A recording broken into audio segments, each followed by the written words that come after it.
اعتبر التونسي فوزي البنزرتي مدرب الوداد الرياضي أن التعادل بدون أهداف أمام المغرب التطواني نتيجة غير مرضية له بالنظر لما قدمه الفريق. وأوضح البنزرتي في تصريحاته خلال الندوة الصحفية التي أعقبت المباراة أن التعادل يعد نتيجة غير إيجابية بالنسبة له، وأن الفريق لم ينجح في استغلال الفرص التي أتيحت له، وهو أمر لابد من الاشتغال عليه في التدريب في المرحلة القادمة.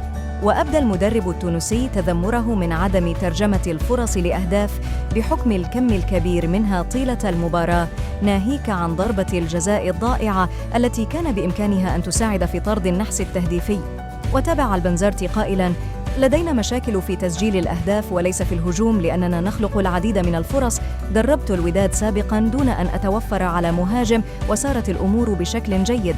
علينا أن نشتغل جدياً لحل هذه المشكلة.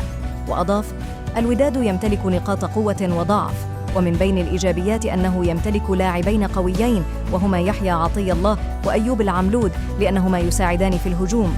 من السلبيات أن بعض اللاعبين يحافظون على الكرة أكثر من اللازم، وكل هذه الأمور تبطئ الهجمات كثيراً.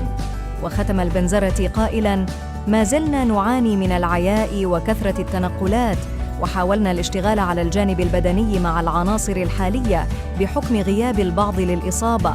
كل هذه الأمور يلزمها بعض الوقت من أجل أن تتحسن.